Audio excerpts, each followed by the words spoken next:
weekend, I'm going to horse around a little bit with my holy humor. Did you hear about the boy who was hospitalized? When they x-rayed his stomach, he was having stomach problems. They found 6 plastic horses in his stomach. His doctor said he was in stable condition. Do you know how to make a small fortune in horse betting? Start with a large fortune. I like the drums. A pony goes to the doctor and says, I have a really bad sore throat. I think I'm dying. The doctor says, you're not dying. You're just a little horse.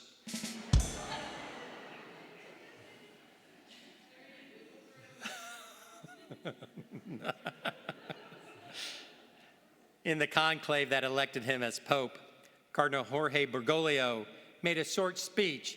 These speeches are called interventions.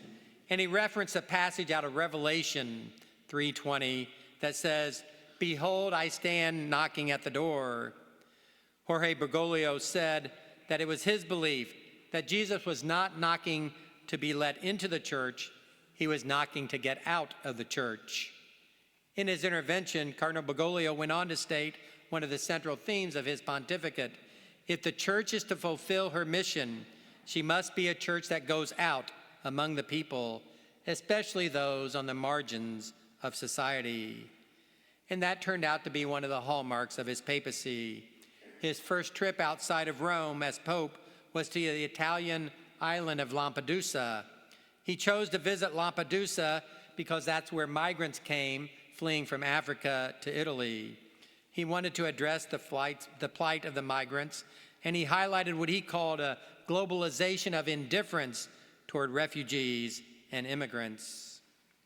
On Holy Thursday each year, Pope Francis would go out to a prison, to a hospital, to a homeless shelter, to a nursing home, somewhere where he would wash the feet of 12 people, male and female, Catholic, non-Catholic, Christian, non-Christian, even atheist. Our gospel reading today reminds us that the church has a twofold mission that we must always strive to balance, catching the fish and feeding the sheep. The first half of the gospel mirrors an event that took place before the resurrection, a scene found in Luke's gospel, chapter 5. After Jesus had finished speaking, he said to Simon, put out into deep water and lower your nets for a catch. Simon said in reply, Master, we have worked all night long and have caught nothing, but at your command I will lower the nets. And when they had done this, they caught a great number of fish, and their nets were tearing. They signaled to their partners in the other boat to come and help them. They came and filled both boats so that they were in danger of sinking. When Simon Peter saw this, he fell at the knees of Jesus and said, Depart from me, for I am a sinful man. For astonishment at the catch of fish they had made seized him and all those with him, and likewise James and John, the sons of Zebedee, who were partners of Simon. Jesus then said to Simon, Do not be afraid. From now on, I will make you fishers of men. Being fishers of men, reaching out and bringing in those who are away, is what we call evangelization. And Pope Francis elevated the office of evangelization to be the most important office in Rome. He challenged us to go out of the comfort of our churches and meet people where they were and invite them into a life with Jesus. In his apostolic exhortation, Joy of the Gospel, Pope Francis wrote this, We cannot become starched Christians, too polite, who speak of theology calmly over tea.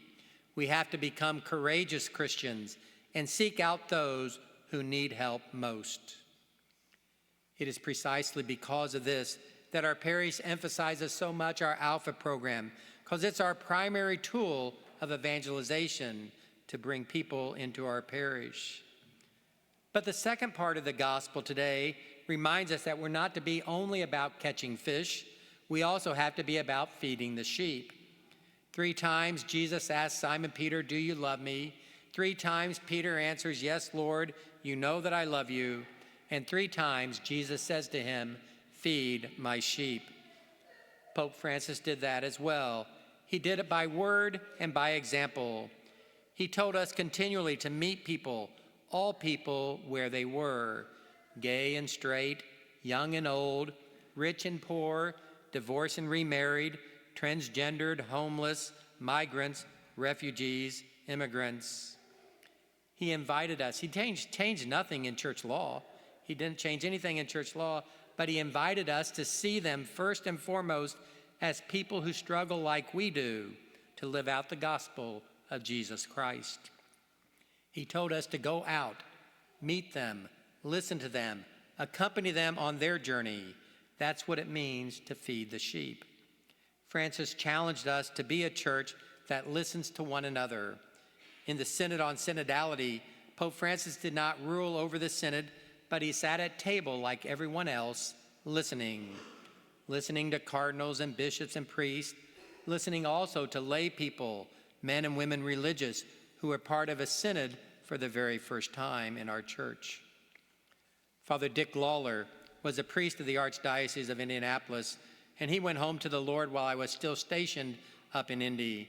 Father Lawler was the dean of the South Deanery when I was pastor of Good Shepherd Parish there. He used to say all the time, no one person has all the puzzle pieces. Each of us has a piece, and only when we put them together can we truly hear the voice of God. So what does all of this mean to those of you who sit in the pews? How do you assist myself and the pastoral team in both catching fish and feeding the sheep? I am going to offer you today 3 suggestions, 3 ways that you can do that. Number 1, first of all, be passionate about your faith. Be passionate about what you believe in, and don't be afraid to talk about that. Be faithful in attending Mass. Be faithful in your prayer life. The early church grew because people saw the early Christians and said, I want what they have. Can people say that about you and your life? Second, exude joy. In Joy of the Gospel, Pope Francis said, a Christian should not always look like they're coming from a funeral. Does your life exude happiness? Does your life exude joy? Finally, look out for opportunities to share your faith.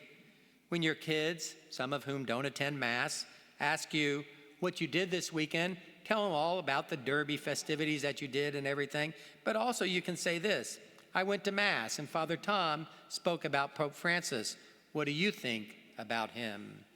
Do the same thing with the colleagues who greet you on Monday morning. Do you look for those opportunities, those invitations to share your faith? Pope Francis lived out today's gospel. Was he perfect at it? Not at all. And he was the first to admit it. In one of his first press interviews, he was asked the question, who is Jorge Bergoglio? He paused for a moment and then he said, I am a sinner. I am a sinner on whom the Lord has cast his gaze. My friends, pray for the cardinals this week. Pray that they can listen to and hear the voice of the Holy Spirit. Pray that they can elect a man who, like Pope Francis, like Pope Benedict, like Pope John Paul II, can help us both catch the fish and feed the sheep. Please, God, let it be so.